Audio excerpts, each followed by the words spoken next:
ছোট পুচকুকে রেখে আজকে বড় ছেলেকে আনতে যাচ্ছি। ওই যে তার বাবার কাছে তাকে রেখে যাচ্ছি, তারপরেও অনেক হাসি খুশি, সে একেবারেই কষ্ট পাচ্ছে না, কারণ সে তার বাবার কাছে আছে। আর এই তো তারপরে হচ্ছে আমি ট্রেনে উঠে চলে আসলাম, আর এখন আমি আছি হচ্ছে যশোর স্টেশনে। আমার অনেক পরিচিত একটা স্টেশন, কারণ আমার শ্বশুর বাড়ি আর বাবার বাড়ি দুই জায়গায় যেতে এই স্টেশনে দেখা পাই। আর দেখো বাইরে কেমন মানুষ ছোটাছুটি করতেছে ট্রেনে ওঠার জন্য, আর আমি ভেতরে বসে বসে কিন্তু মজাই পাচ্ছি। ওই যে দেখো আন্টিরা কেমন দৌড়াদৌড়ি করতেছে জানালার পাশ দিয়ে।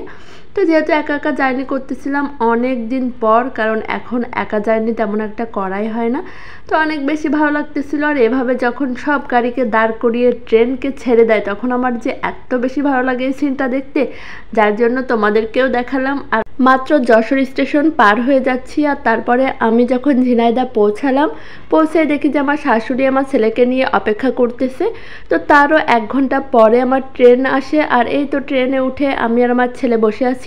তো আমার ছেলে তো ট্রেনে উঠতে উঠতে ঘুমিয়ে গেছে। এটা হচ্ছে আমার জন্য খুবই একটা ভালো দিক ছিল, কারণ ও জেগে থাকলে আমি হয়তো অতিষ্ঠ হয়ে যেতাম, গরমেও অনেক বেশি ছটফট করতো। তো অনেক দিন পর ওকে পেয়ে এত বেশি শান্তি লাগতেছিল। আর দেখেন কি সুন্দর করে সারা পথ মাশাআল্লাহ ঘুমিয়েছিল, আমাকে একটু ডিস্টার্ব করেনি। আর এভাবে খুব তাড়াতাড়ি আমরা খুলনাতে পৌঁছে গেলাম। আর এই তো নেমে আমরা এখন হচ্ছে বসে আছি, কারণ এত বেশি গরম মনে হচ্ছিল আমরা ভর্তা হয়ে গেছি। তো বলতেছিলাম চলো বাবা আমরা একটু রেস্ট নিই, তো দুইজন ভাবলাম এখানে বসে বসে বাতাসে একটু রেস্ট নিয়ে নিই।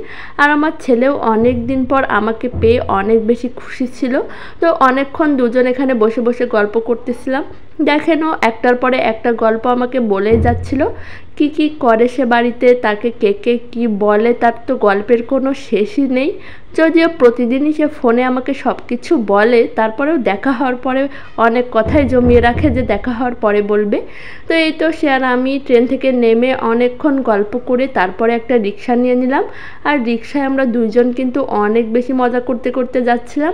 যেহেতু ও একটা ফ্রেশ ঘুম দিয়েছে, ওর মন মাইন্ডও অনেক বেশি ভালো ছিল।